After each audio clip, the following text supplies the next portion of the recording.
Good afternoon and welcome to the University of Padua.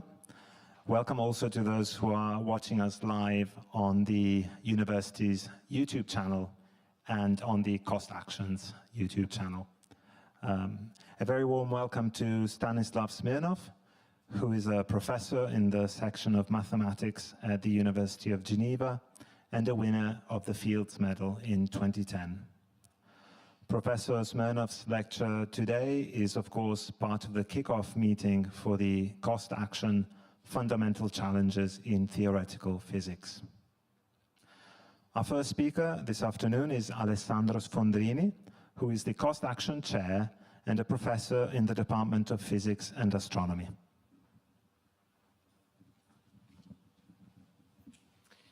Thank you very much. I just want to say a very few words to welcome you again and to tell you just a little bit about the Cost Action that was just mentioned.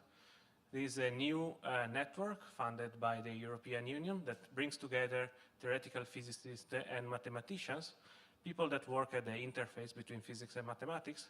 And of course, Stanislav is an excellent example of this research. So we are very, very happy to have him. We started this network just in October last year, and the network grew very rapidly. It has over 450 members across 50 countries. And our research is very lively, as this first day of this general meeting, our first general meeting has shown. Our activities will continue in the next days.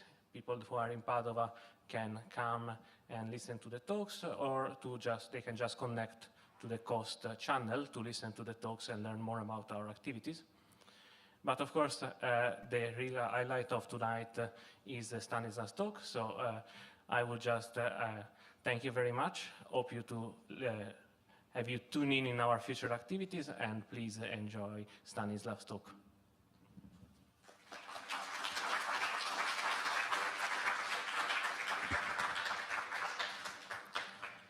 Thank you, Professor Sfondrini. Next on the stage is Professor Marco Ferrante, Vice Rector for Teaching and Education.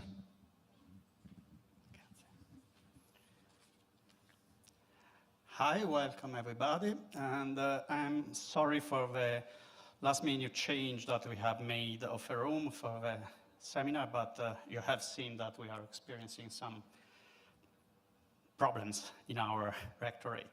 Okay, I write something to not to forget many things.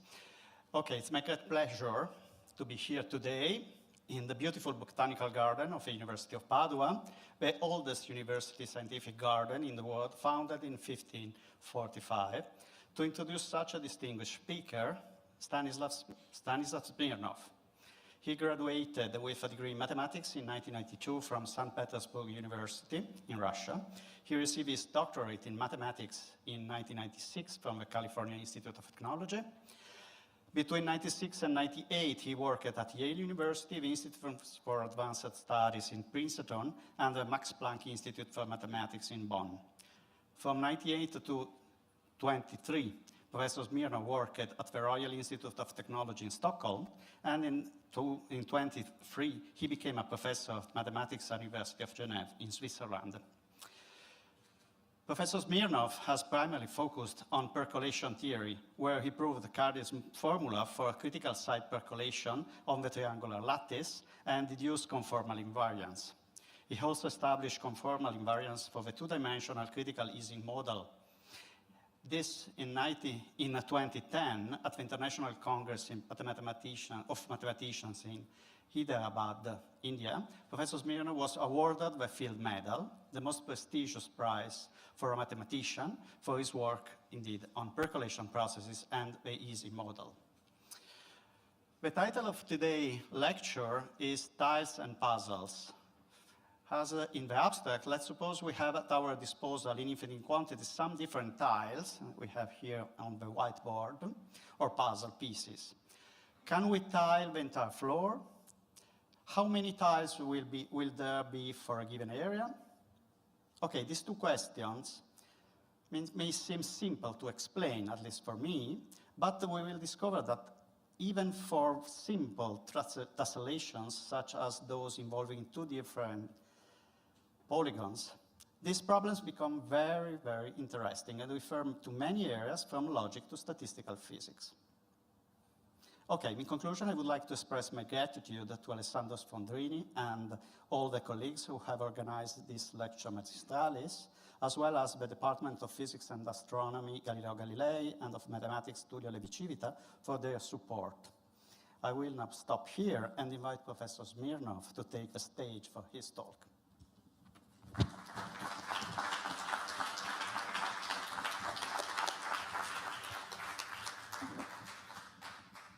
So thank you very much for the introduction. Thank you very much for coming. Before I start, I would like to say three things. One thing, thanks for your hospitality to the University of Padova. And actually, last time I was here was during COVID, so it's much livelier now in many senses. And to Alessandro specifically, what is really impressive how we deal with all these troubles. It's like Swiss efficiency almost, or even more. So bravo. So the second thing, of course, it makes my job slightly less trivial, because I was supposed to give a popular talk, and now somehow everyone in this conference probably knows everything I'm going to say, and they were kind of forced to stay. Well, on the positive side, it's a very nice location, Botanical Gardens, it's maybe not as magnum as the Magna Auditoria, but still it's very nice. And then there are popular people, hopefully are by Zoom, and I thought of bringing a bag of chocolates and giving chocolates to people who don't have PhD in math or physics when they answer questions, but since everyone has PhD in math physics, you get at best this chocolate, but we'll still try. And the third thing is that how do I fit in this sort of high energy physics, because that's the main subject of the conference. Bruno today mentioned already Tullio Levi Civita, so it's an example of a mathematician who was actually mostly interested in mathematics, but did very important thing for physics, and that's what we try to do. If you go back at this time, there will be everyone from Minkowski to Hilbert. And you know, he recounted the story of Einstein. Einstein famously said that there are two good things in Italy, Levi Civita and spaghetti. Now, Einstein was totally wrong. There are many more good things, as we already learned during this conference, and not only in culinary or scientific world, but especially in culinary and scientific world. So I will try to say more on the mathematical side and a little bit touch upon how problems arising from curiosity in mathematics help physicists, how physics problems help mathematicians, and how problems from different areas, they sort of come together. And I will start with a sort of an easy question. Okay, now. It changes two slides. Okay, how do I do so that it changes one slide? Okay, good. So, who has seen this picture? Wow, you get a chocolate. Yeah, Alessandro, you get, well, okay, you get a big chocolate, because even though you have PhD in mathematics, you get a big chocolate for organizing the conference. So what does it have to do with Einstein? So it's actually called Einstein, but it's a pen on German words, one stone. So it's a special tile with which you can tile the plane. So this is actually here. You can try after the talk. It's actually a lot of fun trying to tile with this tile the plane. And what you realize fairly fast, that you start going on, and sometimes it's easy, sometimes difficult, sometimes you have to go one step back. So you can tile the plane, but there is no way to do it periodically. And it was for a long time an open question whether there is such one tile or whether there is such tile at all. But let's maybe start with this. So my talk will be in 6 parts, each more difficult than the previous one, and on slightly different subjects. So the prelude is, can we tile by a given tile? So let's start with a very simple example. So you assume that you have an infinite box with infinite number of tiles, and then you can get them out, and this tile is very interesting. You can tile so for example, the first question, can you tile the plane periodically with this tile so that there is some period? Okay, I mean, you get a big chocolate if you don't have PhD in math or theoretical physics. But yes. Okay, well, that's too easy. I can still throw some chocolates maybe at you. So it's who said yes? Yeah, that it's okay. You get the chocolate. Wow, good job. So there are both periodic and aperiodic, and for periodic one, you can just add two of them, and that you get a rectangle. If you have a rectangle, you can take 4 rectangles to have almost the Swiss flag, but slightly perturbed. And then you can tile by this the whole plane. I mean, there are many ways to tile it periodically. There is also a way to tile it aperiodically. If I move one of the rows some distance irrational to the left, this will destroy at least vertical periodicity, but not the horizontal one. So the question is, can you tile aperiodically so that there is no period? So any ideas how to do that? Unfortunately, people on Zoom don't get chocolates. I'm sorry. I can leave it back in the courtyard of the university, so it's or I can mail you if you write me an email. But so any suggestions how to do an aperiodic thing? No. Okay, I will give a hint. So let's try to do this thing. Take 4 figures like that and assemble this figure. So what's in common between these 2 figures? Yeah, that's the same shape. You get a chocolate. Yeah, so it's sorry? Well, okay, you get 3 chocolates. Yeah, for you and 2 kids. Do you have a wife? Yeah, okay, you get okay, you get a chocolate. Yeah, that's for having a smart husband. Yeah.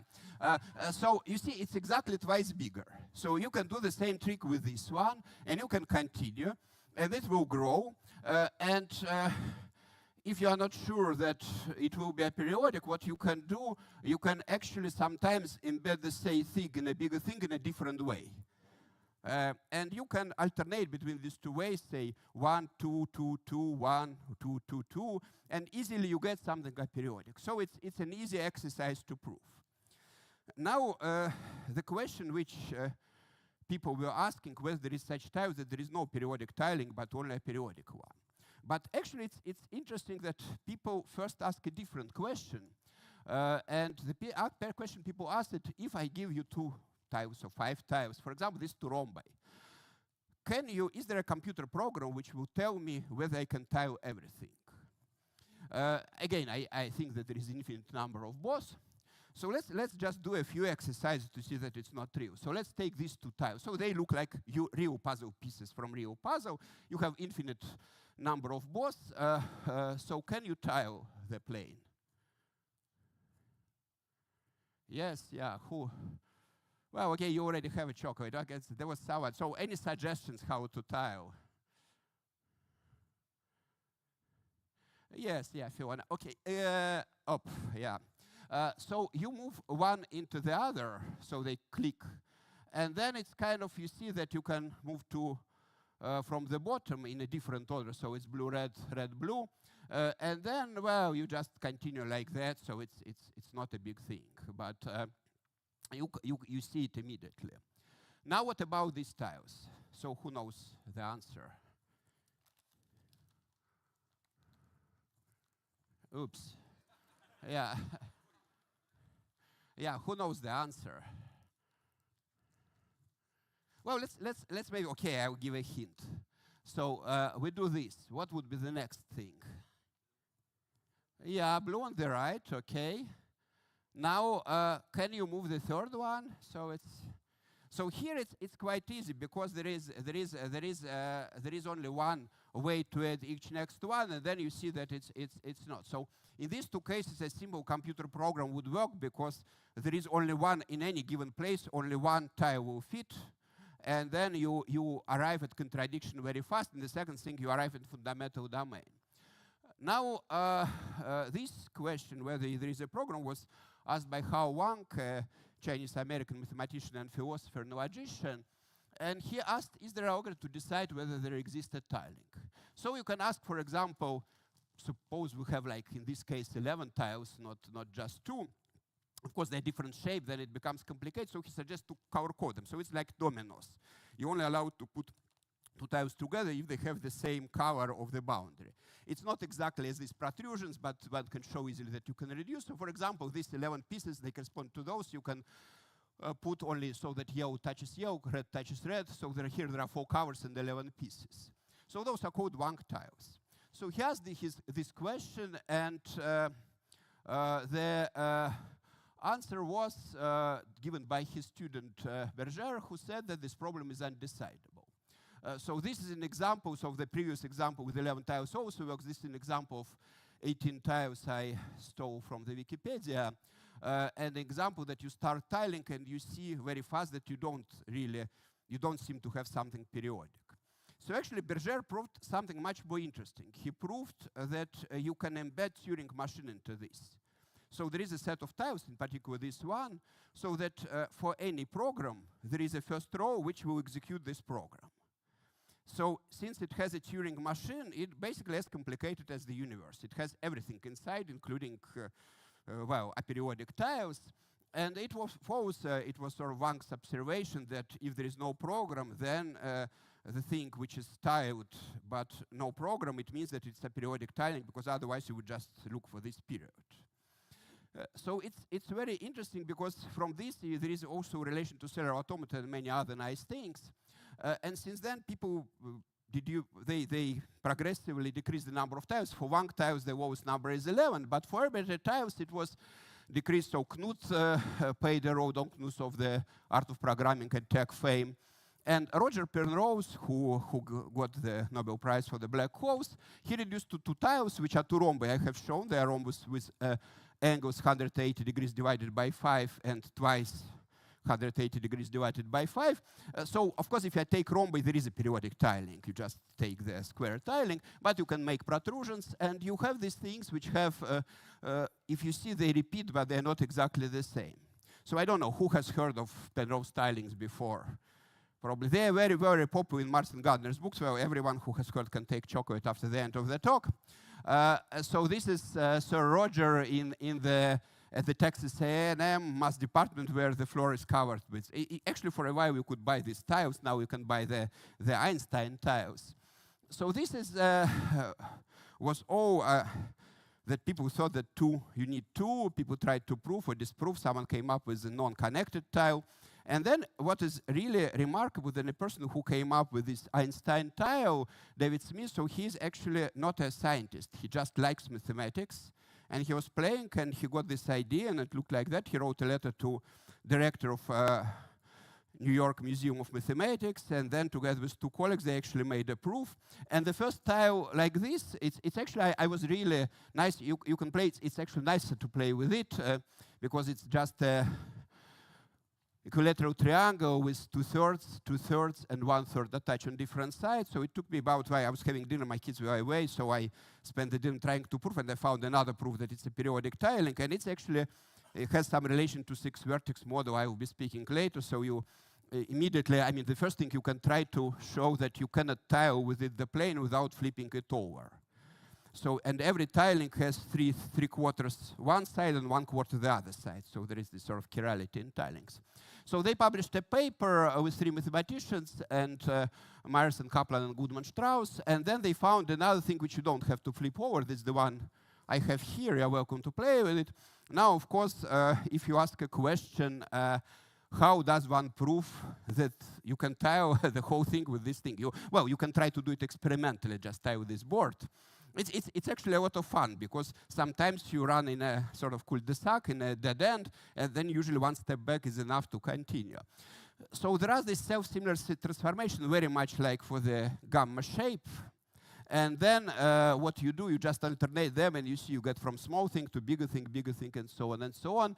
So sometimes you use it for 2 figures. They call this shape a monk, and the first one is a ghost, and this is a monk. You should imagine like a Buddhist monk contemplating something on the top of the Himalayas.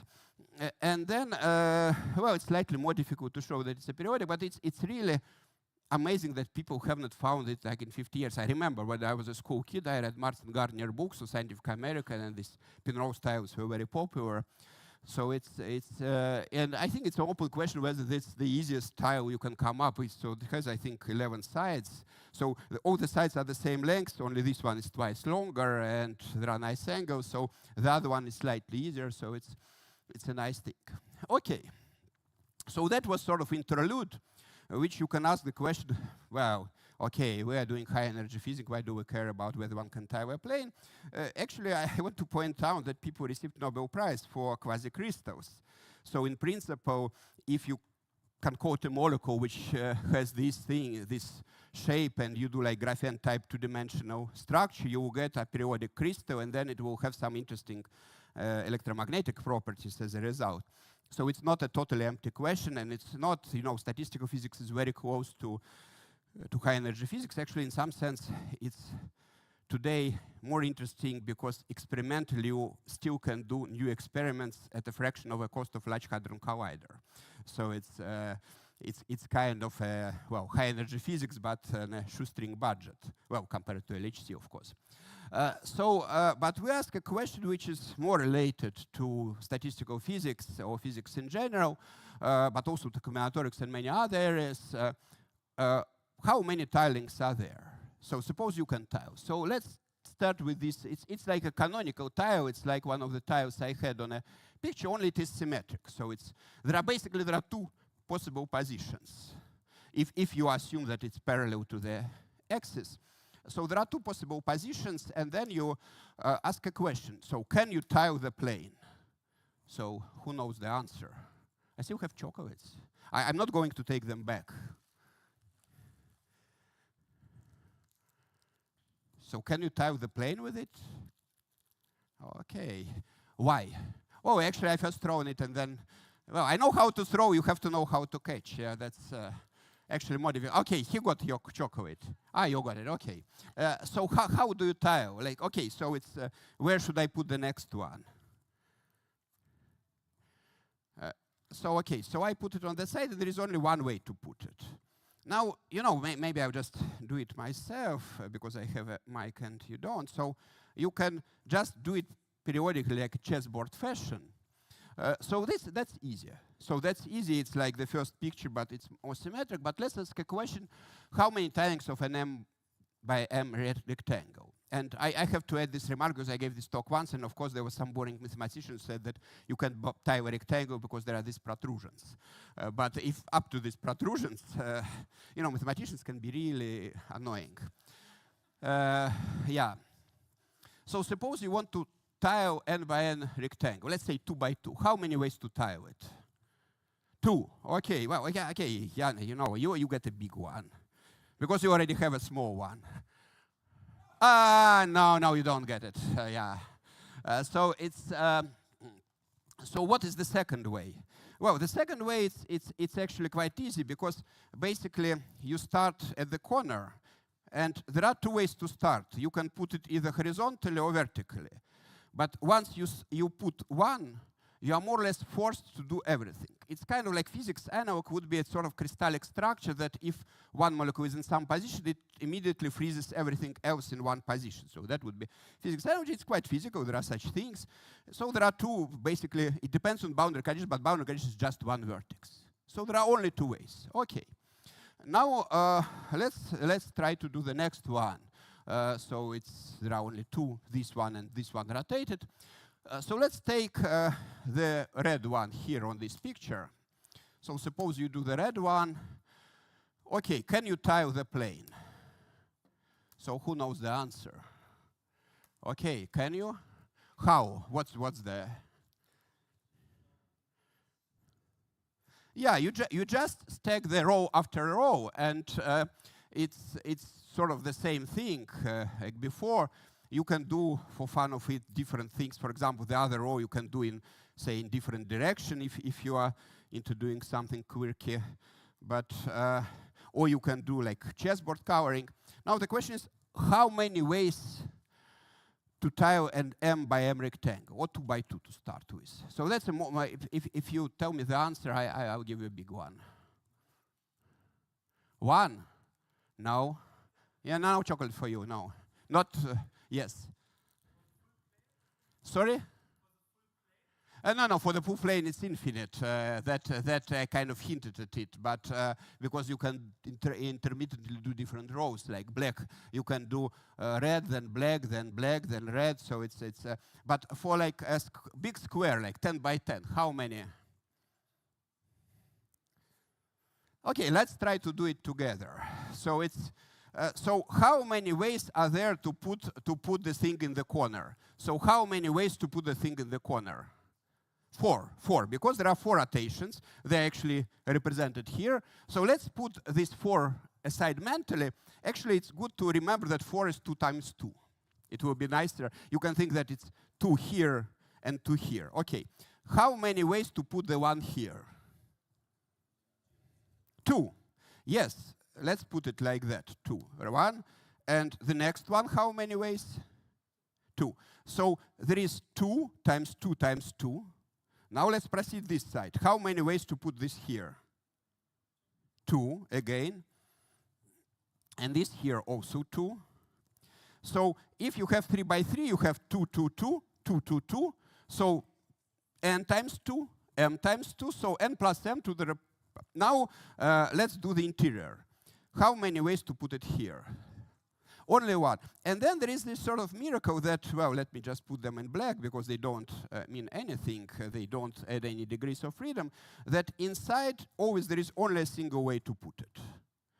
So basically, here, everything was decided by the one corner, here by 2 sides.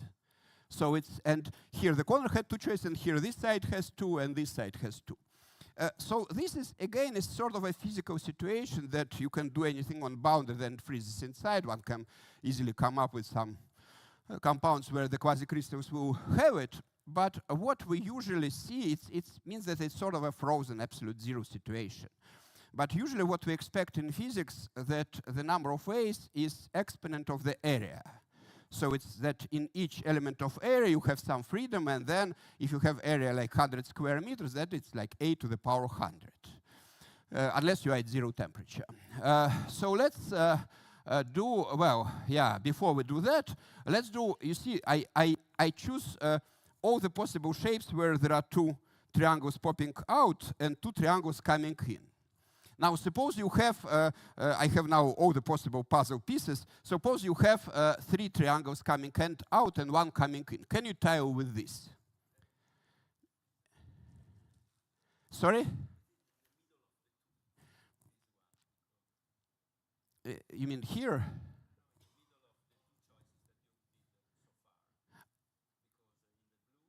Yeah. Well, I don't mix the other one. Suppose I only use the yellow one. Can I tile the plane? No, why? Yes, yes. You know, you can imagine that these 2, and we'll see this later, that they're like a system of pipes, where the water goes here north and west, and comes in from east and south. So if you assemble things for that, it's like a perfect plumbing system. Very rarely, even in Switzerland, you see perfect plumbing system without water going out of something. But here, it means that there is more water coming out of this. And once you have big enough square, so 2 by 2 you can do. But then, you see, it's already much harder, so at one point you won't be able to do. You can do 1 more row, but 4 by 4 already you can't do, because there is overproduction of water. So this is just the answer why I didn't use the other ones. Yes? 1 more for your kids. We'll come to this later, so I count these things as 6 different ones. So if I count rotations as a different one. So these 2 are different. These 2 are different. Yeah, they are different. They are obviously different. Oh well, okay. So here, if you factor this out, you get 1. Here, if you factor this out, you get 2 to the power n plus m divided by 2 or something. So it's like, you know. My original education is a complex analyst, or like a harmonic analyst. We do everything up to a constant. So it's like Littlewood's joke was that all the formulas I write in my calculus class up to a constant 2, or constant pi, or constant I, or the product thereof. So it's... OK, suppose I use 2 of them. How many tilings are there of n by m rectangle? Who has some suggestions from above and from below? Because it's not easy. It's not easy.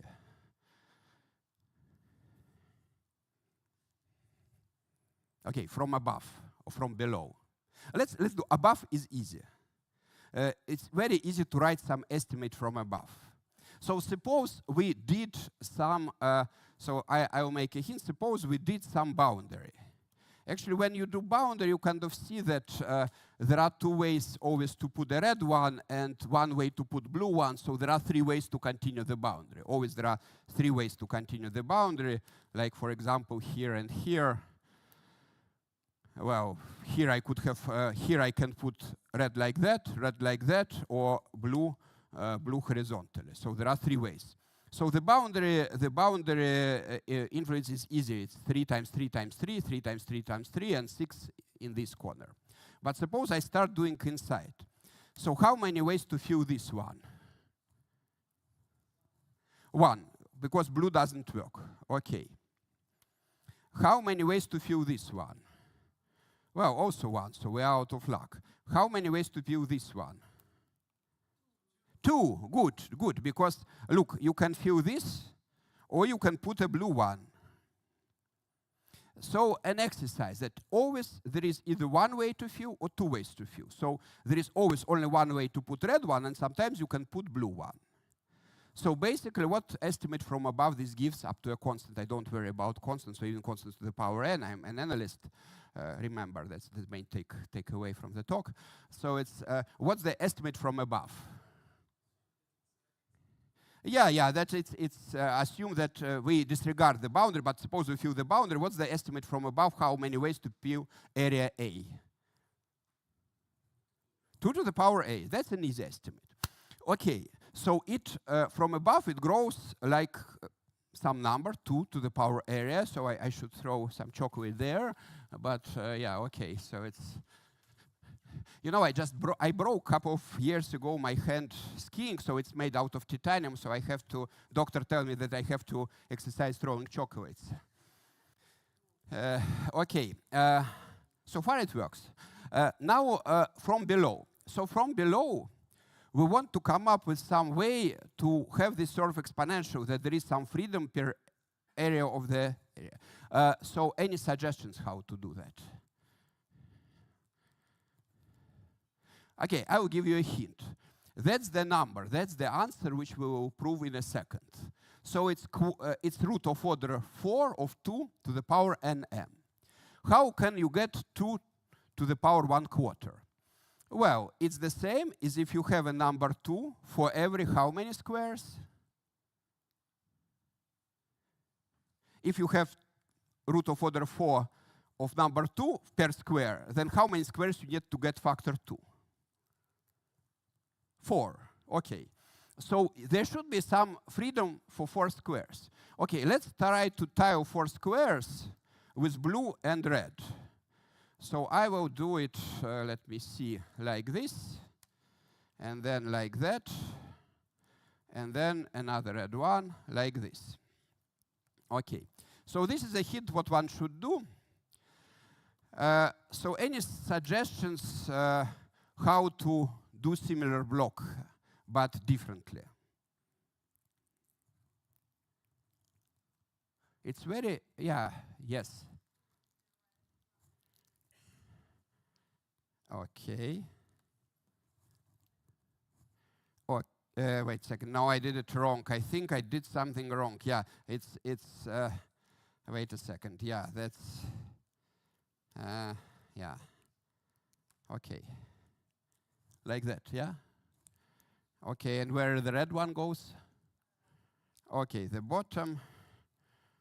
Okay, no, oh, no, it's difficult.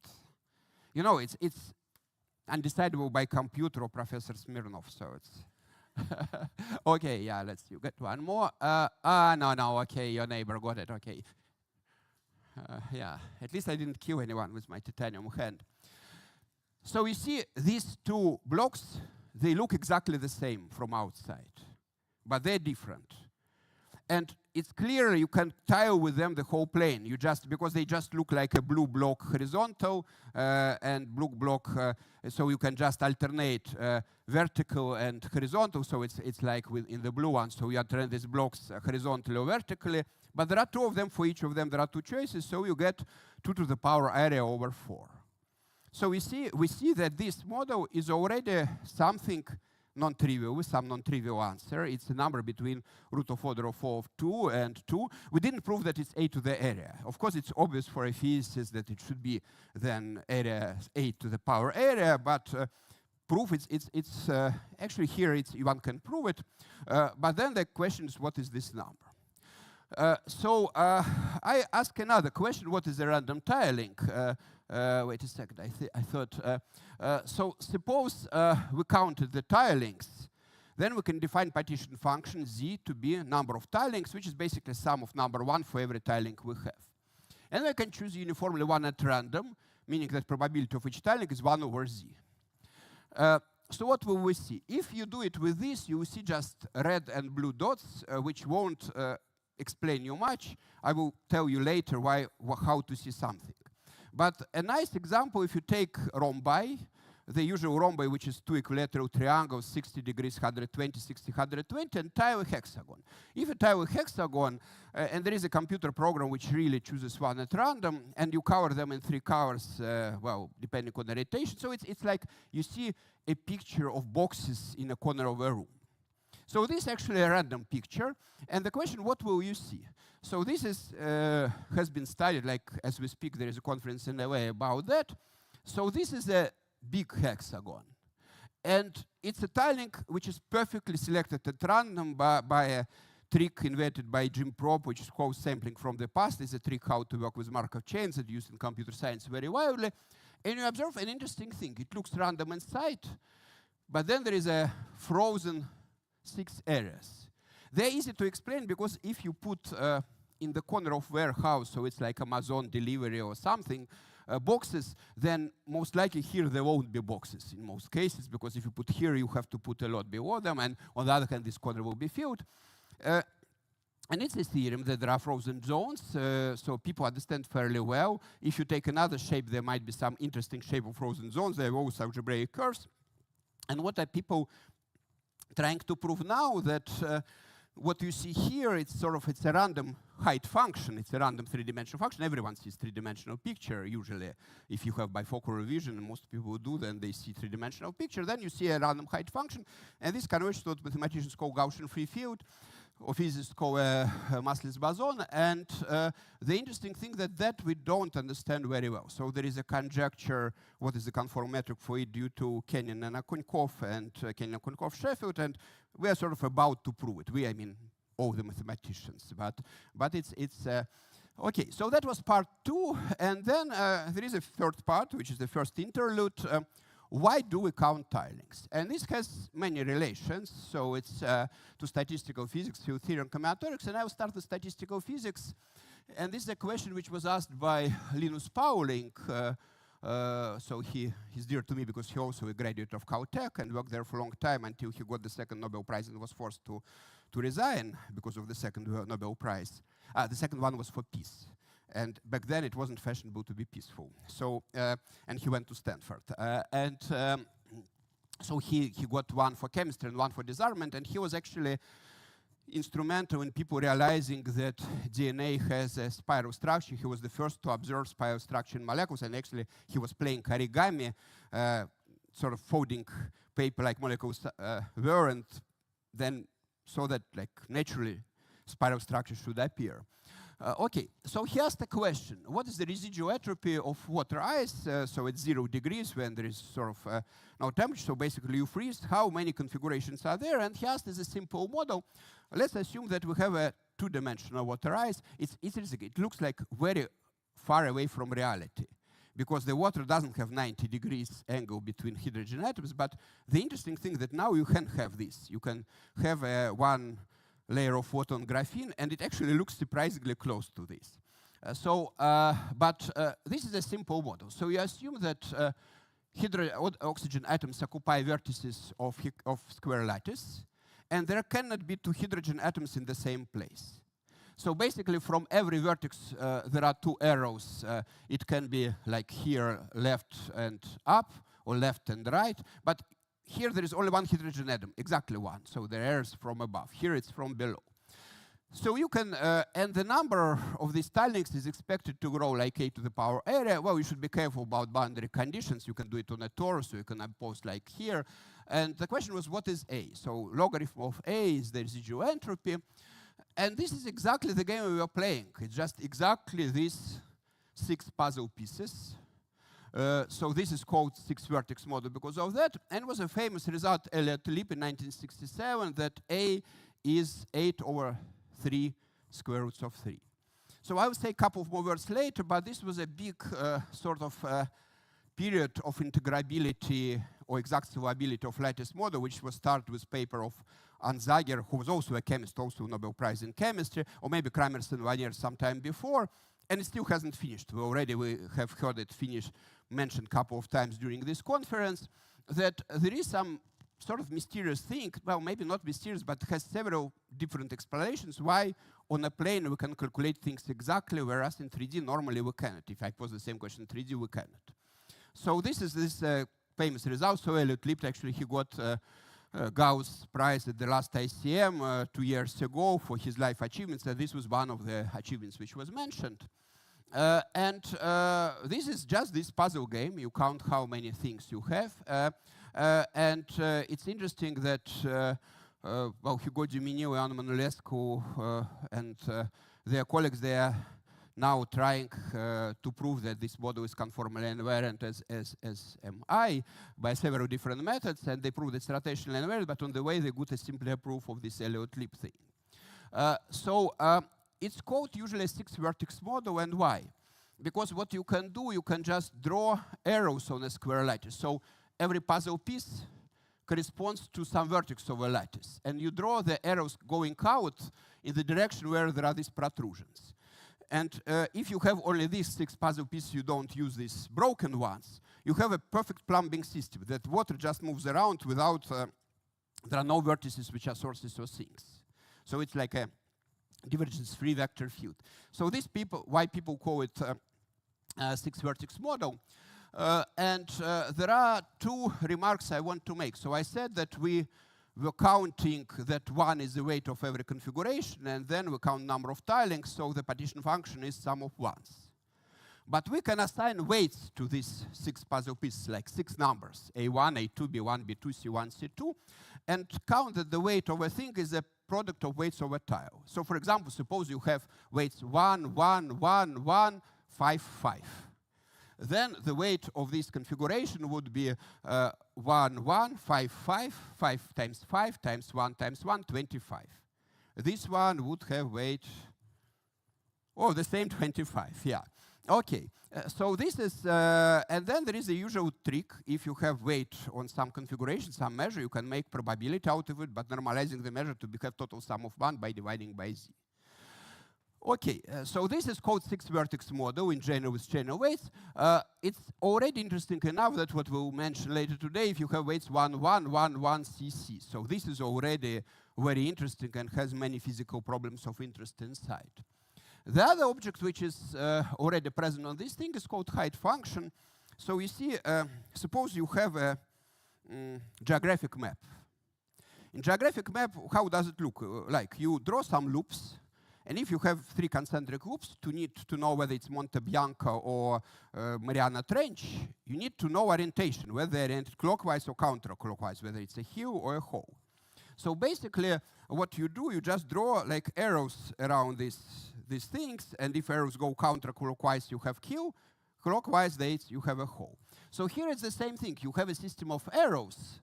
And then it's basically what you can do. You can define height function up to a constant. So you start dividing at 0 here. And whenever you cross a line, you increase it by h by 1 if your line goes to the right. If it goes to the left, you decrease by 1. And then it's consistent around the vertex because you cross 2 which are going out and 2 which are coming in.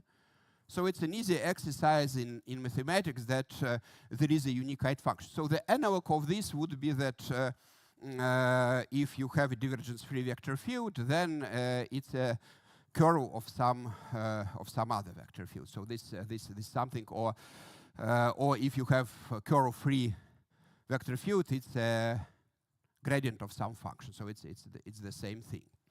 Okay, so this is just basically two things that the height function is, so one possible way you can, instead of tiles, you can consider a height function so that the difference between each two nearby tiles is exactly 1, and that would be the same object. So it's this. If I erase the arrows and I have these numbers here, I still can reconstruct the arrows uniquely. So this is how physicists play with it. And here I have stolen a picture from Filippo Di Francesco's paper. It just shows that there are many, many bijections. So we already explored that you have bijection between these and height functions, but there are really many combinatorial objects. For example, you can pull it all the way through to this sort of hexagonal tilings. So it's really in the middle of statistical physics or integrable combinatorics. And what is statistical physics? Okay, that's the popular part of the talk. It's when you have a complicated system, you can study all the parts. If I have like a glass of water, there are like zillions of zillions of zillions, literally speaking, molecules of water there. I can write the motion equations. There will be 6 times zillions of zillions of zillions equations. Can I solve them? Well, probably not. What people do, people starting with Boltzmann and Gibbs, they do just statistics of it, how many molecules with which speed. So statistical physics is when you have a system which has many, many simple parts, which do undergo some simple rules, and the sum of them is complicated. So here there are, for example, this is an DNA unfolding, so that's an actual image from Livermore lab. This is erosion at computer simulation. This is acid on a surface of aluminium. This is computer simulation of a forest fire.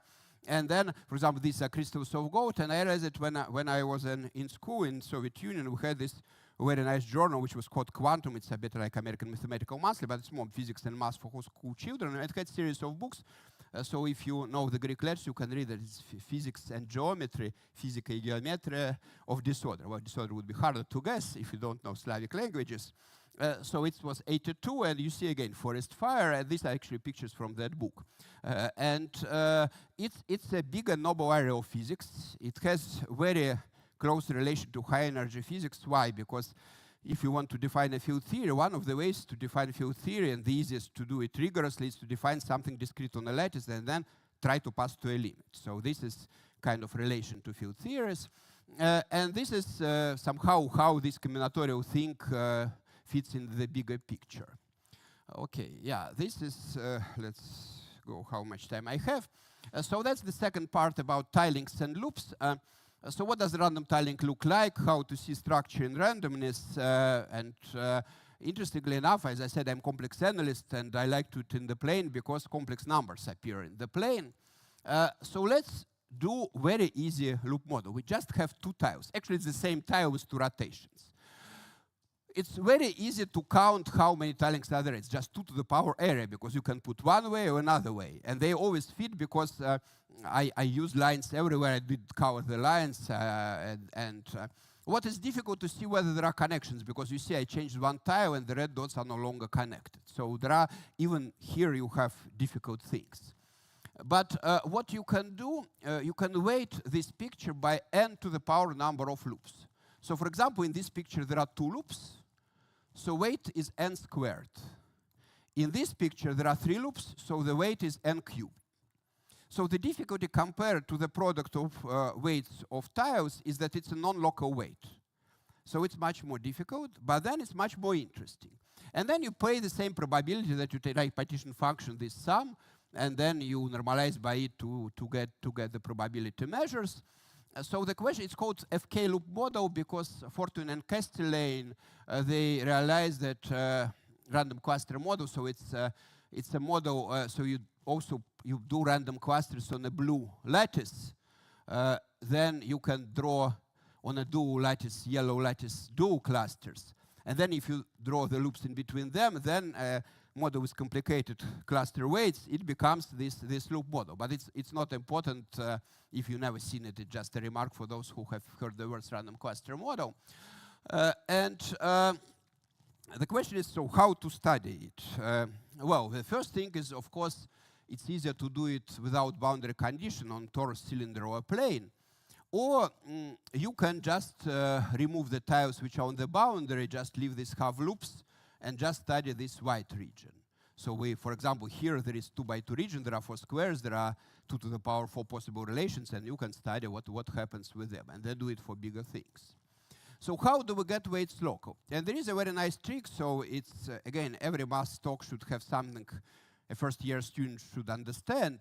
So there is a very nice trick which is due to Baxter, of young Baxter fame and many other things. So we have this weight n per loop. So we solve the quadratic equation, mu plus mu inverse equal to n. So it's basically mu squared plus 1 is equal to n times mu. So there is some generally complex solution mu. And we weight counterclockwise loops by mu. So in this case, there are 3 loops which are counterclockwise. We oriented them, and the weight is mu cube. Now, in this case, we weight the other direction of loop mu inverse. So this is mu, this is mu, this is mu inverse, so it's mu squared times mu inverse, so it's mu. So far it's not any easier because we have oriented loops, not loops, and we have complex weights. But then there is a trick which makes it easier. So let's take number nu, so that nu to the power 4 is equal to mu. You know, remember, we're now in a complex plane, so every number has root of every degree. And then we weight left terms by nu, right terms by nu inverse. So we now weight individual terms. So for example, what happens with this loop? What will be the weight of this loop, of this cycle? Sorry? No, there are left turns. So this left turn, left turn, left turn, left turn. So the weight of this loop is what? Nu to the power 4. So that's mu. And this one?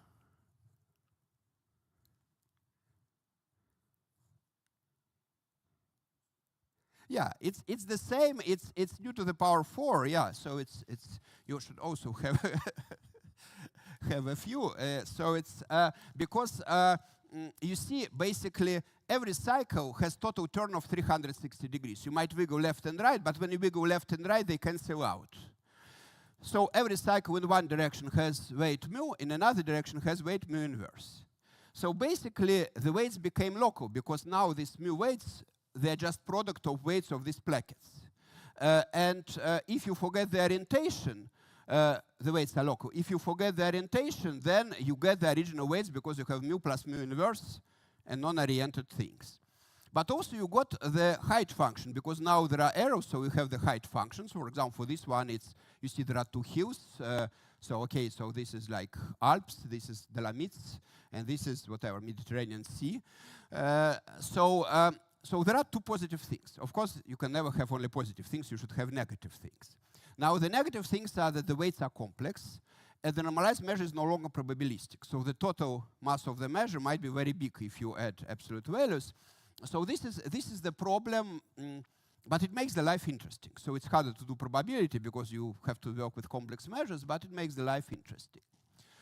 Now, instead of 2 puzzle pieces, we now have 8. You see that you can orient in different directions. So there are 2 orientations, and there are 2 arrows, so there are 4 directions.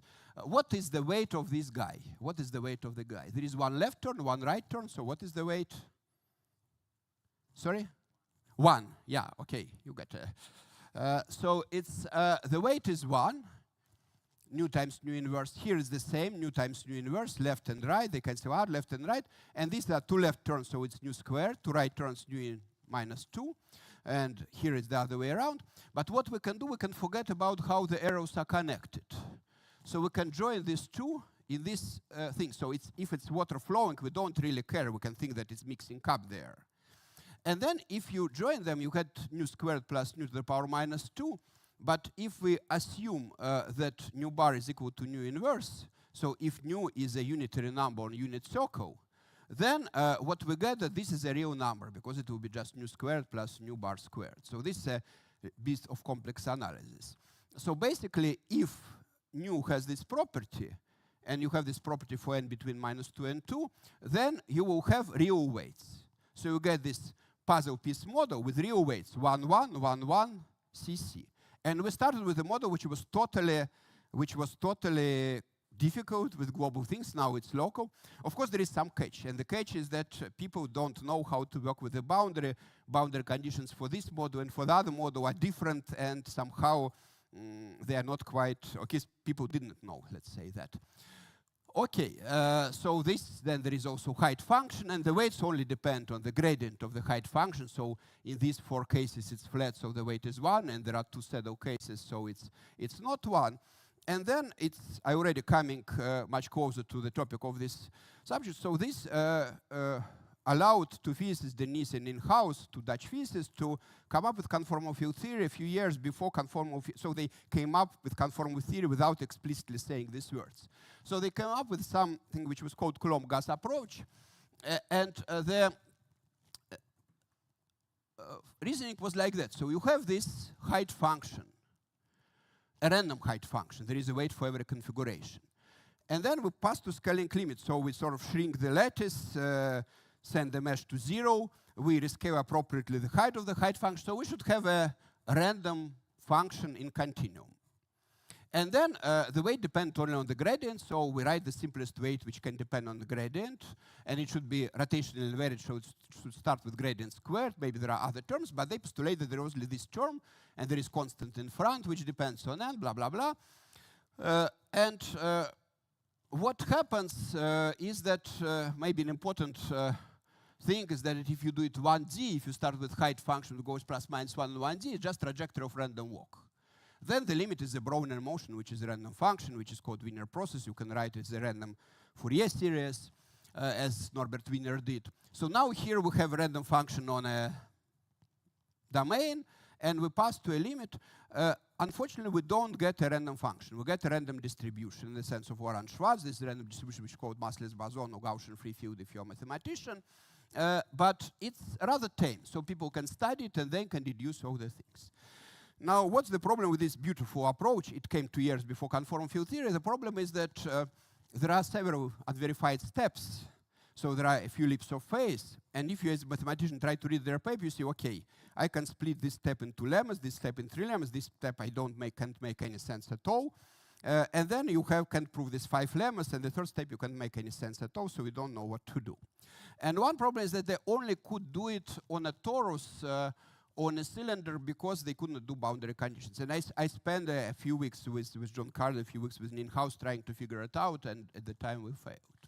Okay, so this was the second part. Now there are 2 parts remaining, so I go to Alexei Ray. There will be singularity at the end of the talk. I will talk faster and faster and faster and faster. So what's so special about 2D? So the special about 2D is, well, there were, I would say, 3 things. So first, starting with the algorithm, there were exact solutions in 2D. It's still mysterious to me. I wrote some of the exact solutions, why they work. Because a few things, they kind of click together, and I think, like, well, several people in the audience know it as well as I do, or even better, that there are really, like, miracles. Well, Young-Baxter equations, for one thing. Then in '84, conformal field theory happened, and in-house was kind of 2 years before, and indirectly there is conformal there. And then Mathematica, we tried to make sense of conformal field theory, and we came up with other methods, which in the end were completely orthogonal, so now physicists also use them. So it's Schramm-Leuven evolution, discrete complex geometry. But there are like fabulous predictions in statistical physics. The one which was predicted by Denise and which we proved is that Hausdorff dimension of percolation cluster is 91/48. When I was in school or in the university, I never thought I would be proving theorems with 91/48 being an exact dimension. Or the one which, if you want to become rich and famous, you can prove this prediction that number of lengths and simple, okay, you're not really rich and not very famous, just among mathematicians and physicists. This prediction of the in-house, which is still unproved, that if you count lengths and simple curve on a lattice, then they grow like mu to the power n. That's easy to prove. Mu depends on the lattice, also easy to prove. For hexagonal lattice, Hugo Dominion and myself will prove that it's actually square root of 2 plus square root of 2. But then there is a next term which is more precise, and it has 11/32. So there are this very thing that there was a long road through this. So there was like renormalization group theory and conformal field theory and the famous paper of Belavin, Polyakov, Zamaochik, where they didn't treat with boundary. Kardi treated boundary, and actually Zamaochik and Kardi just got a month ago in LA the breakthrough prize for this, mostly for this older work of that. Polyakov had it longer before. And I think I will show just 2 slides. So what is conformal field theory? It's a field theory which is conformally invariant. But lattice is not conformally invariant. If I study like tiling of square lattice, conformal maps, like Mercator projection is a conformal map which preserves angles but change distance, doesn't stand to lattice. So it's not the same model. But what people postulate that if you look for very far away, so the length of the lattice mesh tends to 0, you see the same picture. So it's difficult because it's not a discrete statement. It should go very, very far away. And the way we managed to prove such things was sort of, well, one example is that random walk is not conformally invariant, but Brownian motion is.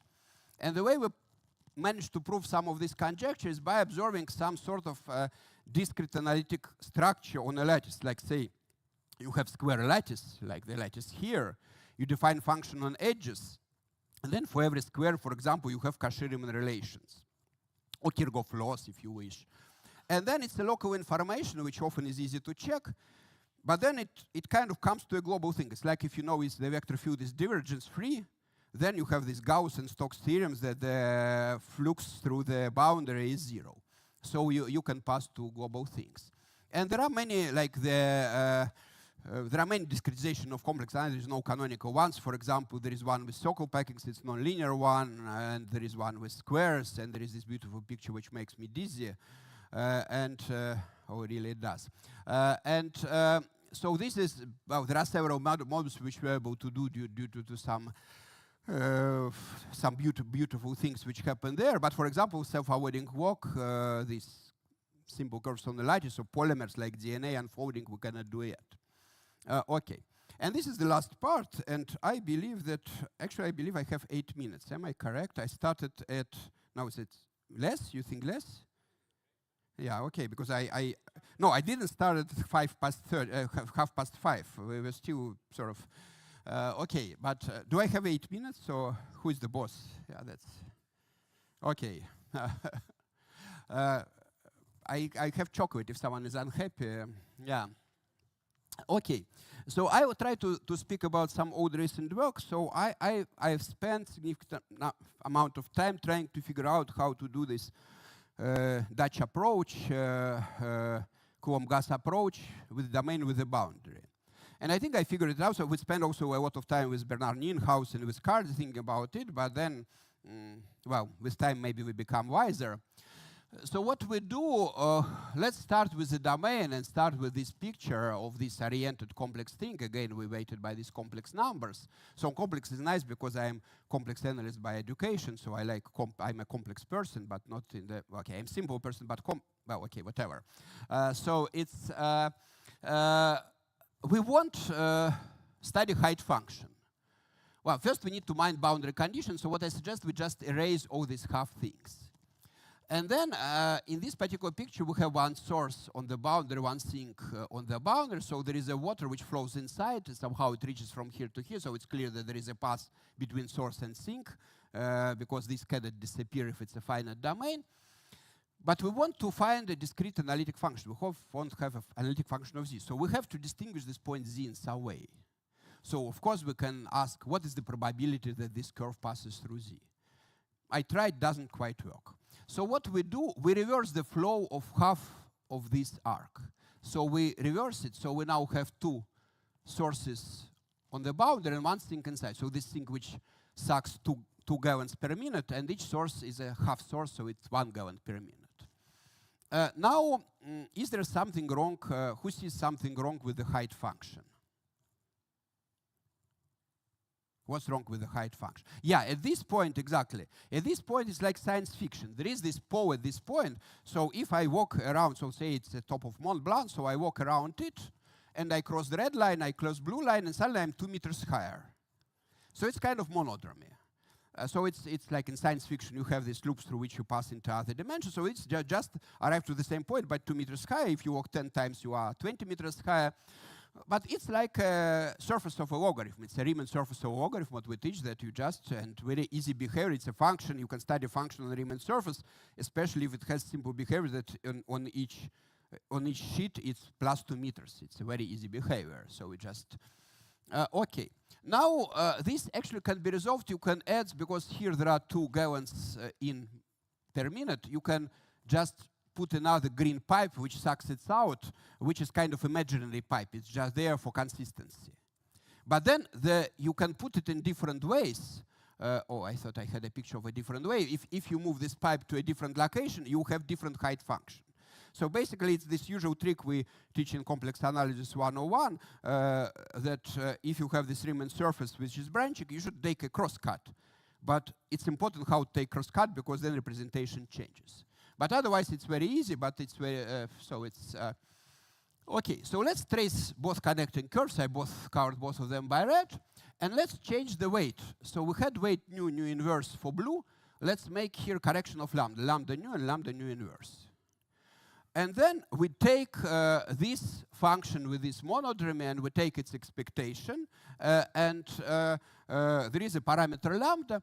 And then it turns out that what we can do, we can rearrange things at this square. And when we arrange things at this square, so for example, what I can do, I can move this, you see. I don't care what happens elsewhere, but I move this around. But this is a trivial move because I flow up or down this river. But I can make non-trivial move. I can attach this loop to this river. Again, I rearrange only inside. And I have full control over the weights, lambda and nu. And it turns out, so I don't want to bore you, but so there are 4 different pictures when you do rearrangement. So you can calculate all the weights, and then you can ask, just these pictures alone, not all, just this. Do they satisfy Cauchy-Riemann? And this, the satisfying Cauchy-Riemann, it just you plug them into the Cauchy-Riemann equation, you plug these things, you get this huge thing, which is not that bad, it's degree 4 equation, and you can factor it out. And it turns out that there are 2 routes. One route is not interesting, you get it just from flowing up down the river, so it's not interesting. But there is one which is interesting one. And it has some non-trivial relation between lambda and nu. And, well, you can work with it. And this function is then Cauchy-Riemann equation. It's discrete analytic to some extent, not fully. And then there is a simple exercise that if I arrive at this point, then the number of the red turns is exactly 4 times height function at this point. So look these 2 pictures. So the picture on the right, I twisted the picture by 360 degrees. And then the curve from the right made 1 full turn. Curve from the left made from 1 full turn. So when I go from the boundary, h is 0, h is 1, h is 2. So the difference of height, I presume that the crosscut goes up, is equal to 2. But here there are 0 turns. Here there are 8 turns. So basically, I can write lambda to the power number of turns as lambda to the power 4 times height function. And it will be the same. This has been done to some extent in physics literature, but not exactly like that. So this would be called electromagnetic operators. But basically, the theorem says that you can forget these red curves. You just fix the crosscut. And then for appropriate choice of rho, if you weight by rho to the power height function at z, you get a discrete analytic function.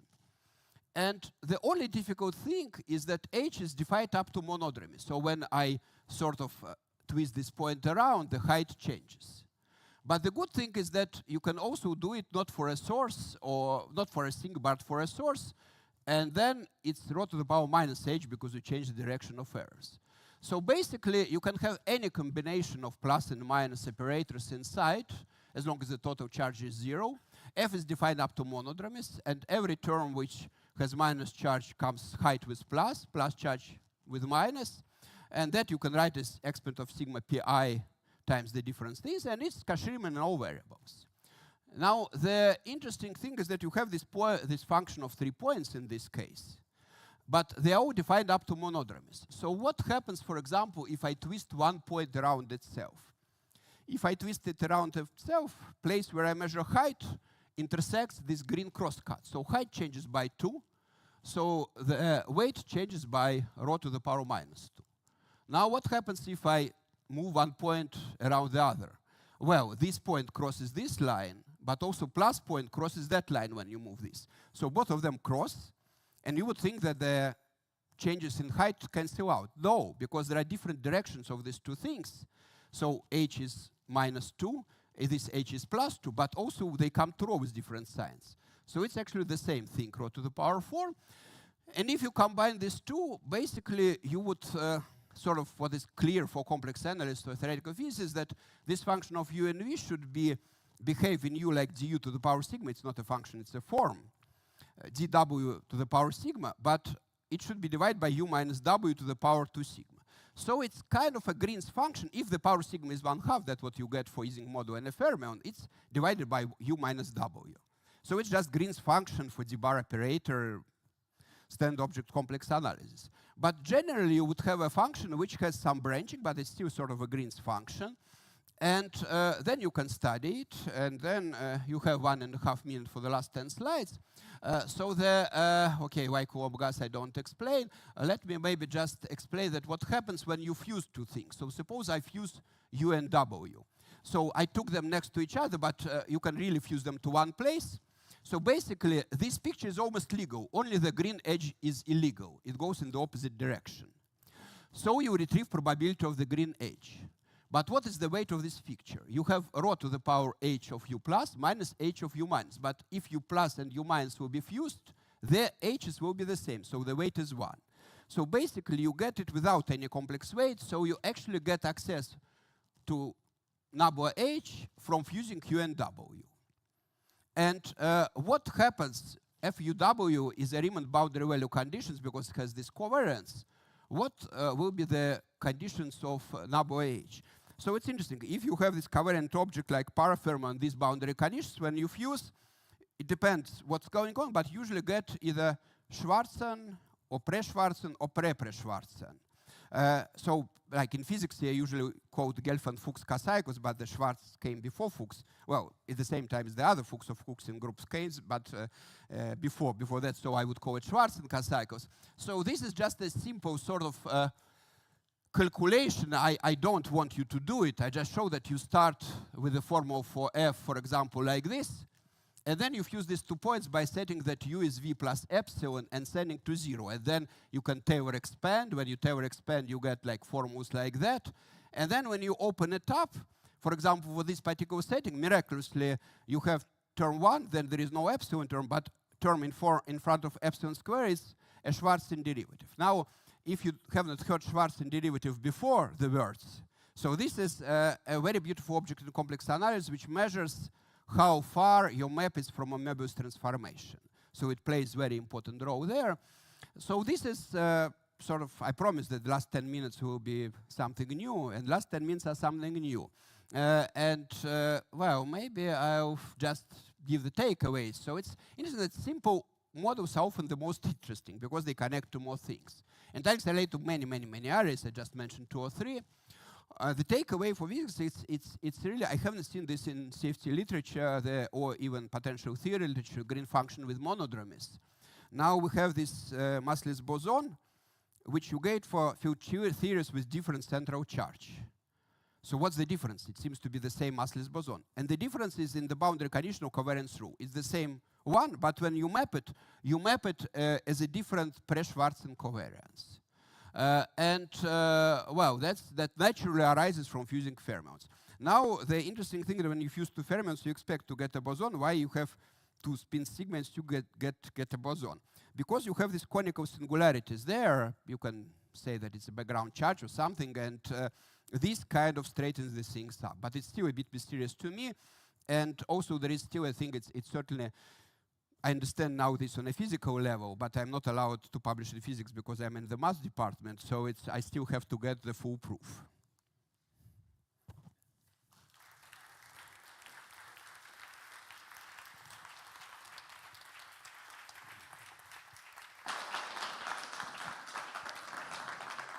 Thank you, Professor Smirnov. There will now be an opportunity to ask Professor Smirnov a few questions. He'll be joined by Professor Annalisa Massaccesi, professor in the Department of Mathematics here at the University of Padua, who will chair this Q&A session. Thank you. If I answer correctly, I get a chocolate. Thank you, Annalisa. We can sit comfortably and you can rest a little bit. So even if I may sound repetitive, let me thank you for this beautiful lecture. And let me tell you that we are really grateful that you're here, and yes, it's really hard. So I have a few questions, but I think it's better to start with the audience. So whoever has question, please raise your hands and please. Three-dimensional what? Volume tilings. Ah, volume tilings. Look, it's interesting. Let me say like one thing. So the conventional wisdom in mathematics and theoretical physics is that three-dimensional models are not integrable, that you won't have nice exponents like 11 over 32. Now, what I would say that I once made a careful list of all the integrability approaches we use in 2D. Really, it was like several pages. And then I crossed those which absolutely can't work in 3D. And some are remaining. So I think you won't have nice 11 over 42 powers, but you might have, for example, suppose you have a theorem like magnetization exponent of Ising model is equal to the third Betti number of a torus with two holes. It's a good theorem, it gives you the number, but it's not a rational number, let's say. So there might be something like that we haven't seen so far. There are some theorems that tilings problems are not NP, so they are polynomially hard in 3D. So the problem of finding number of domino tilings of a square, there is an exact formula in 2D. In 3D, it's NP hard. But it doesn't mean that there is no exact solution in the limit. So it's again. So it's an interesting question. We tried to define height function for some dominoes in 3D. We managed to concode some object, but it was too complicated, so we decided not to proceed. I was told by someone that actually some people did something with it, not with algebra, but they invented something similar, but I haven't read the work yet. For instance, for statistical physics, it seems that's more natural to consider three-dimensional objects rather than states corresponding to two-dimensional. Well, I mean, it's debatable. There are many processes which go in 2D, like a forest fire or graphene, or I mean, there are 2D things. Also, of course, 2D CFT is sort of, in some sense, a better baby model for the string theory, so to say. So it's no, of course you are right, but yeah, you are right. But conventional wisdom says that there is no exact solution of Ising model in 3D. And if one gets one, probably he will become rich and famous again. Rich in a limited way, but he will get some salary raise, probably in some if he works in US or she works in US. Probably he will become famous in our community. Conventional wisdom says it doesn't exist, but I don't see a particular reason why it doesn't exist. So it's very hard to prove that something doesn't exist. So but I don't suggest grad students to work on it. At least not full time, yeah. Okay, further questions? Yes, I'll bring you the, okay, you can have one. So thank you for your very nice talk. Just a curiosity, you've mentioned a couple of times that the Cauchy equations for this discrete complex function was equivalent to Kirchhoff laws. So just this curiosity, could you please explain to could you elaborate on this aspect? Okay. Let me say two things. Like, first thing is that there is no canonical way to discretize complex analysis, unfortunately. The reason is that in complex analysis, one of the key facts which makes it nice is that product of analytic functions is analytic. Now, when you try to differentiate product of function on a lattice, you use this rule that fg derivative is f prime times g plus f times g prime. It turns out that f prime and g prime then evaluated in different places, just because when you do it as discrete differences, and the whole thing breaks down. All the versions I know of discrete complex analysis, the product of analytic functions is no longer analytic. It might be close to be analytic, but so that's some small problem. And I'm rather opportunistic, so I don't see an ideal thing, so I just use whatever works. What we used for Ising and what turns out has some importance for these pictures like this hexagon was a definition which was specifically adopted to fermions, specifically adopted to square root of dz forms. So it had the equation I've written, where you sum over the square with factors 1, I, minus 1, and minus I. But it has also a dual equation where we sum with factors 1, minus 1, 1, minus 1. And that you don't see as Kirchhoff. But then let's roll back. So that's the first part. The second part, let's roll back to the usual complex analysis. So usual complex analysis, there is a complex valued function in a complex plane. you can look at complex plane as a real plane, and complex value function is a real vector field. And then if you write Cauchy-Riemann equations like we usually write, ux is equal to vy and vx is equal to minus uy, or I usually confuse the sign, but this just basically means that the x and y axes are like that or like this.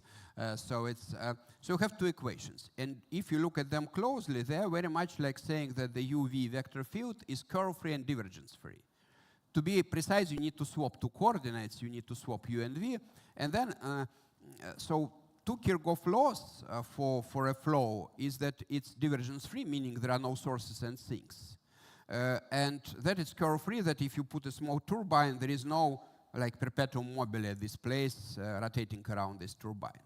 Now, Kirchhoff laws are very nicely formulated in discrete, which was done by Kirchhoff in 1848, and we usually study them in school. So in school they say that if you have like electrical network and if you have a node, there is a law of the node, which says that the amount of current which goes out of a vertex sums to 0. So if there are like 2 units coming this direction, 1 unit coming that direction, then there should be 3 units coming from another direction, so 2, 1, minus 3. And then another law is again that there is no kind of curl, no perpetuum mobile, that if you take a face of your planar graph, or on planar graph just some loop, then the flux through this loop again sums to 0. So you have a loop and you go around, say, counterclockwise, then, and if you have like 2 here and 2 here, then here it should be minus 4, so it sums to 0. Otherwise you get perpetuum mobile. So that very nicely can be defined on the discrete lattice, and you observe this for domino tiling, so for uniform spanning trees, just exactly like that. For uniform spanning trees, it was, people usually quote that Kirchhoff had it in his book. I tried to find, couldn't find, and someone said that he found it in this book 50 years ago, and people keep quoting this person without actually opening the book. But it was in some other book in 1860s by one of his students or some other paper, so it's rather old. And he basically, people figured out back then that kind of total flux or total current between 2 points, it's related to eigenvalues of Laplacian and such stuff, so they related it to something related to Laplacian, and if you're on a plane, Laplacian relates to conformal geometry. Yeah. Thank you very much. Yeah, thank you. Further questions for the audience in presence?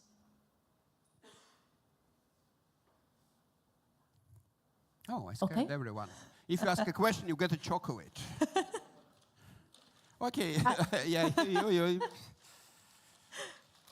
I still have a couple of big ones. Yeah, okay, now I'm much worse at throwing when I'm sitting. Oh, no, it's okay. Yeah, that's... But actually, it's a white one. White one doesn't make you happy. You know, it doesn't have serotonin. So it's... let me throw you... No. Okay, sorry.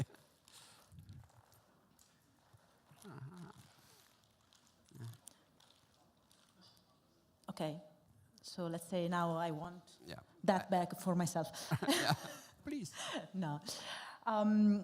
Okay, so a few questions related to being a mathematician / theoretical physicist. Okay. You mentioned in one of your last slides that simple problems are the most interesting, and perhaps long-standing problems, they have often a simple formulation. But what do you think about their solution? I mean, is it still possible nowadays that they have a simple answer, an answer which is easy to explain and communicate? So thank you. So I think maybe the better version of my statement was that simple models are the best, because simple model usually is related to more things. And an example was that Ising model of ferromagnet, which was, we have a joke in statistical physics that you name models you introduce after your students. So Ising model was introduced by Lenz and named after his student Ising, like student of Castellan Fortuin, there is Fortuin model, and then Potts was student of Cyril Domp, and hence Potts model, etc., etc. So Ising model was very simple, and unfortunately, Ising, he proved there is no phase transition in dimension 1D, and wrongly made a remark in his thesis that the same proof applies to 2D, 3D, and people believed him. So like Dirac and Heisenberg suggested another model of magnetism. Both of them did suggest.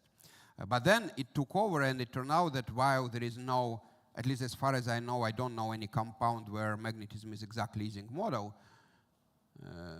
No, but ferroelectricity, yes, there are some crystals where it's exactly Ising model, but it still gives very good approximation, kind of grasps what is going on. And it has been used everywhere, from ecology to whatever, social networks, or even machine learning. I mean, the first way to train deep networks were Boltzmann machines, and this is basically based on statistical mechanical intuition.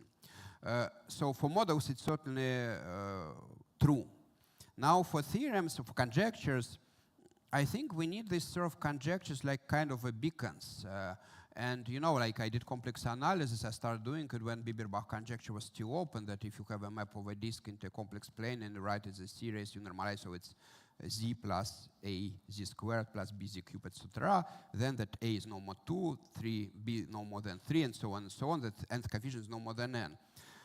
And it led to a lot of good research because people could grasp the question and then did something related. And in the end, when the branch solved it, partially killed the subject. You had the same effect with 3D topology after Perelman's intervention, that people invent a lot of things trying to do Poincare conjecture. So here, for example, it relates to your question. You asked that can you find always simple proof?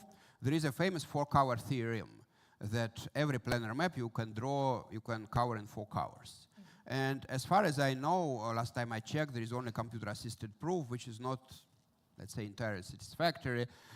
But the amount of research this problem led to, so for example, a few topologists, like famous ones like Den or Whitehead, they suggested in like 1904 and later approaches that let's count how many planar graphs you have with n vertices, some number. Let's count how many planar graphs with n vertices you can cover in 4 colors, another number. If the two numbers coincide, done. It was ultimately successful because people counted the number of planar graphs on the n vertices, they counted the number of coverings, but then there was this point you have raised, what about symmetries? So they could count it, but they couldn't factor out the symmetries. So they were always getting a bigger number because the symmetries were counted differently. But then it's basically like covering it 2 colors is like partition function of the Ising model. Then 't Hooft had a proposition to do planar quantum gravity by doing random graphs. It's like Polyakov suggested taking the exponential of the Gaussian free field, which we have seen today, but it's very fruitful. In the sense that the fact that this theorem is proved kind of kills it as a source of inspiration. I'm sorry, but yeah, I think we need beacons. For this particular area, I can say what but enticed me to do it, that John Cardy, who was mentioned, so he made a group of 3 mathematicians and physicists, so it was Puyotz and Nauban and Langwens of Langwens program fame. They tried to suggest a program for making mathematics out of conformal field theory. And they studied the probability that there is a percolation connection joining the 2 opposite sides of rectangle, and numerically they conclude that there is a scaling limit, is independent of the lattice, and then they asked if it's independent of the lattice, then for every quadrangle shape there is a number. What is this number? And then Michael Eisenman told them, you know, there is this Belya and Polyakov Zmolodchikov paper recent which says it should be conformally invariant. And they checked that it's really a function of conformal modulus. And then when John Cardy heard about it, he said, well, okay, I can write this function, I can write equation for it, it's a Riccati equation, so it's a hypergeometric function. And so when I was a student, there was this paper in Bulletin of IMS, so I wrote, okay, hypergeometric function, I like very much hypergeometric function, I'm a complex analyst, but trying to prove that something is hypergeometric function sounds intimidating. But a better complex analyst than me looked at it. It was Leonard Carlson, and he said it was a hypergeometric function with coefficients 1/3, 2/3, 4/3, and coefficients there, they actually give map to a polygon, and these coefficients are slopes of the sides. So with slopes 1/3, 2/3, 4/3, it's an equilateral triangle. And so he observed that the cardinal form of equilateral triangle is just like linear on the bottom side. And then people said, well, that we can try to prove combinatorially without going into some deep things we don't understand, like Kac-Moody algebras or complex analysis. And many people like Schramm joined it, Carlson joined it, and I did because of this conjecture.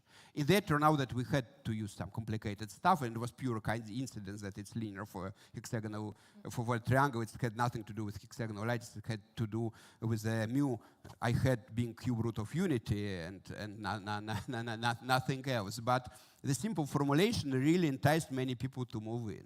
So it's nice to have simple formulated problems. Which leads to my next question.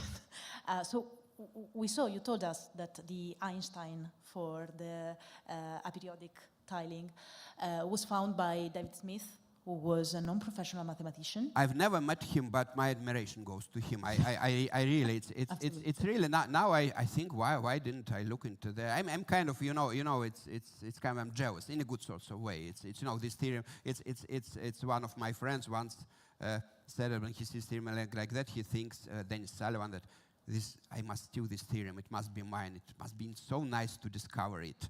Yeah. But it's too late already. Someone discovered it, so it's. And then you told us he wrote to the Museum of Mathematics in New York, that's and what they people tried say. to check the tiling with the software as a first thing. So this raises a couple of questions. The first is how much room do you think there is for non-professional mathematicians in this world, in the contemporary science? And the other one is, well, in part you already answered to this question. What do you think about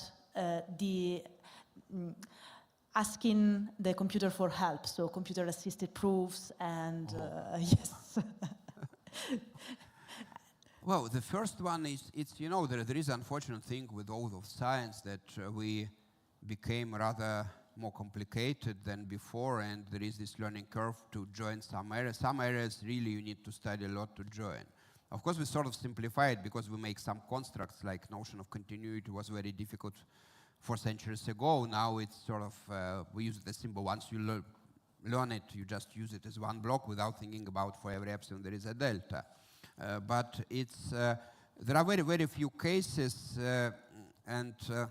yeah, I don't know. It's an interesting question. It's maybe the question I like more is, can one appreciate mathematics if one is not a mathematician? It's like, let's make an analogy. So suppose that you don't listen to music, but you just get the notes for the, I don't know, Mozart's 40th Symphony or Vivaldi, the Spring of Vivaldi, as being in Italy. So it's, if you don't know the note transcription, you don't realize that it's beautiful. I made this experiment once, giving a popular talk to kids, and 1/3 of the kids in the room, they were like 300, and 1/3 they were musicians.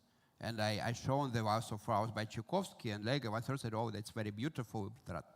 Well, yeah, but for me, I'm very bad with music, so it's for the sake of humanity, I don't play any instruments.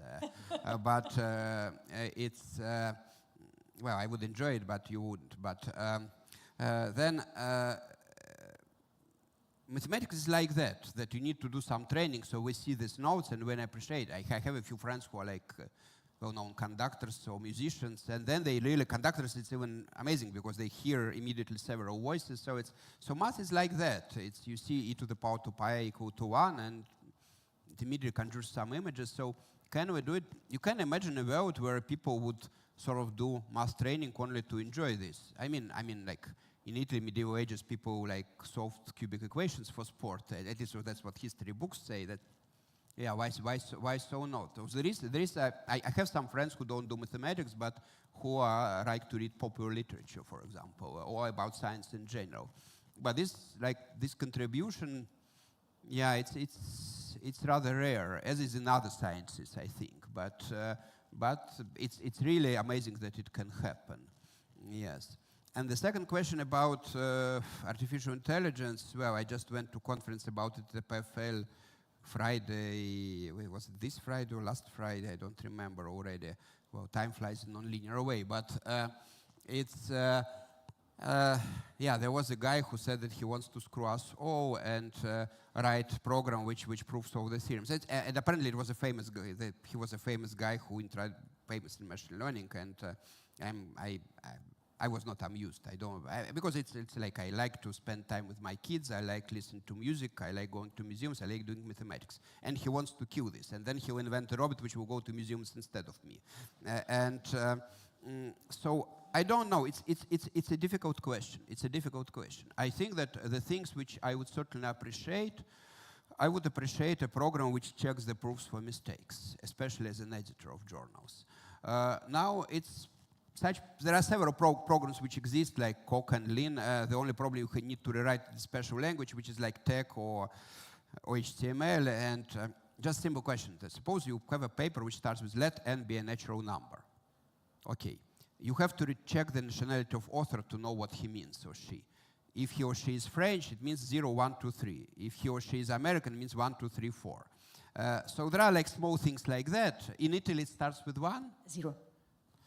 I mean, French got it there. Actually, you know, French, it was starting with 1 according to ANSI standards up to 2008, and then it started with 0. So it's you know, it's even time dependent. Like you know, ANSI standards, it's okay, well, yeah, so okay, Italians and French and Russian Americans are now on different sides of this divide.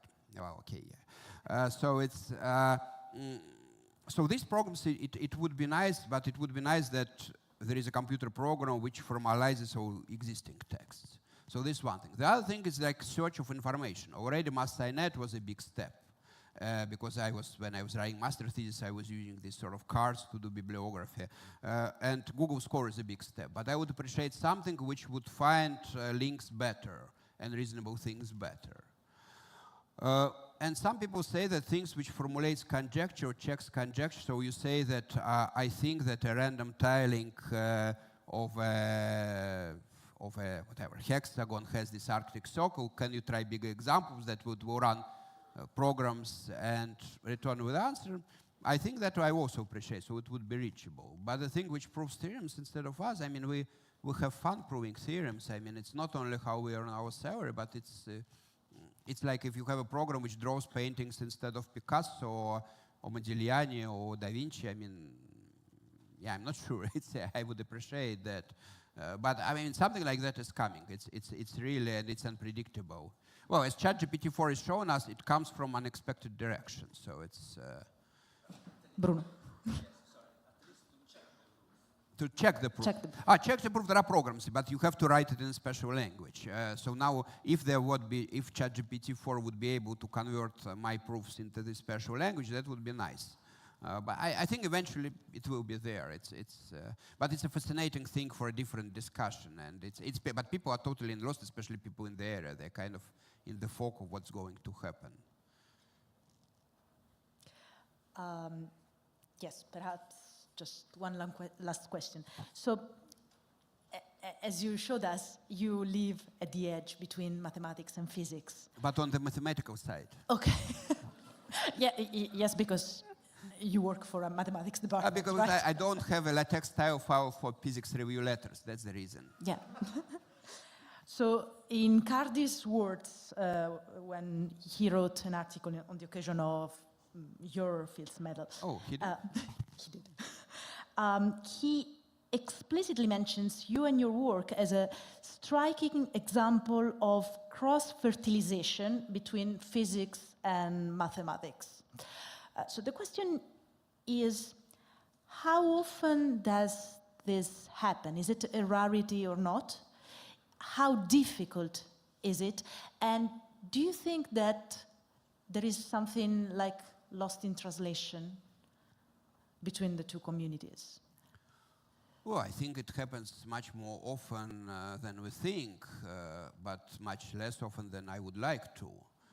So like Tullio Levi-Civita was mentioned, and certainly back then, regarding relativity, like Einstein, for example, what Tullio taught Albert Einstein to do is to write everything without coordinates, which Einstein's training didn't allow him to, and which basically wasn't that important for special relativity, but which was cornerstone of general relativity. And But Einstein was a smart guy, he knew whom to ask, and he liked spaghetti. Yeah, that's, and playing violin. But it's sort of, if you look at quantum physics, if you look at the Solvay conferences 100 years ago, you would see people like Hilbert and, well, many other mathematicians. So they went parallel developing math tools, and like Hilbert spaces were developed for different purposes, but suddenly came very handy for quantum mechanics. But then it sort of came back with like Fock spaces and different other things which can be used in mathematics. Like string theory is a prime example. So far it was sort of, its impact on mathematics was bigger than on, let's say, physics in a sense. But it's, no, it's good, Marcus. Yeah, that's okay. Okay, get a chocolate and shut up. Yeah, that's yeah, so it's,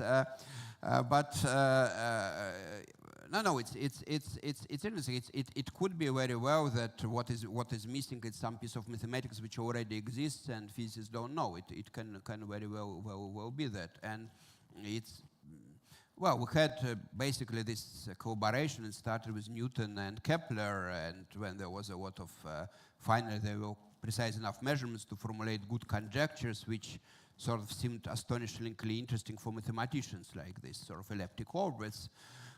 And we still have this collaboration, but yeah, so it's, yeah, I think there will be more of it. What's more interesting, whether there will be such collaboration of mathematicians with biologists. And there will be, the answer is yes.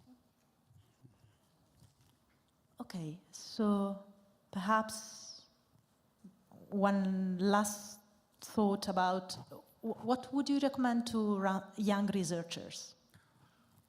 I mean, what to study or how to study? Both. No, but how try different things and read a lot of things, because it's you have much more free time when you are a grad student or postdoc. It's you know, now they write a lot that it's like in Switzerland it's a big thing that precarity of positions of young researchers, they don't have a permanent job. Of course there is this, and especially hard if you have a family, but on the other hand I kind of remember that I had this side to my career, and I thought that if I don't find a good job, I will leave for the industry, and then I get the job. But on the other hand, I learned so much stuff, so in a sense I had more time to do mathematics back then than now. So it's, in a sense, it was nice. So just read a lot, talk to people a lot, go to as many seminars as you can, even if you don't understand everything you learn by osmosis, and listen for good open problems. It's often the best problems you solve are not the ones your advisor gives to you, but the ones you hear in some seminar. Because it's you know, it's like there is this saying from Russian playwright of 19th century that some people like watermelon and some like lardo di Toscana, whatever Russian analog. So some people like the pig fat, and some people like watermelon. So you never know in advance what kind of science you would like and what kind will work for you. So just try as many things. As for the area, I think it's certainly fabulous times for mathematics. There are so many exciting things. I think it's better time than 30 years ago. It's more a time of synthesis when areas come together. Now, in relation to physics, it's well, I think it's good. Like it's good, very good time for mathematical physics too, for several areas. I think it will be, as far as I remember, people say that the age of mathematical biology is coming, and they say it's like coming next year for us 40 years. So it's actually now coming. So actually, my last 3 papers are in biology. So it's well, okay, out of my last 5 papers, 3 are in biology, and I hope the next 3 ones too. But they finally have this data like Kepler data of Tycho-Brahe, which Kepler analyzed. So they're now missing Kepler to analyze the data and Newton to make sense of it. But this is not something you have now in high energy physics, and something you won't have in high energy physics. We won't have in high energy physics, unfortunately, for a couple of decades. That they have really treasure trove of data which is being produced but not analyzed. So it's, but it's not that I'm advising everyone to move there, but it's very good to look at it from a perspective of theoretical physicist or mathematician, better yet theoretical physicist, because they used to have this sort of fuzzy approach because they didn't have good data. Now they have good data. And it's on several fronts. There are like many advanced in engineering biology. It's not only genetics, it's everything, like from microscopy to genetical engineering. So it's, for example, like they're getting for some small animals like zebrafish, you can do the complete neural recording of their brain. Okay, analyze, try to understand how the zebrafish thinks. And half of this is actually available for free on the web, because usually it's done with collaborations which have to put it on the web, so you can just go and analyze. But it's a lot of data, obviously. If it's 100K neurons and over 10 minutes, yeah. Okay, thank you very much for the insight. Well, thank you. Okay, yes.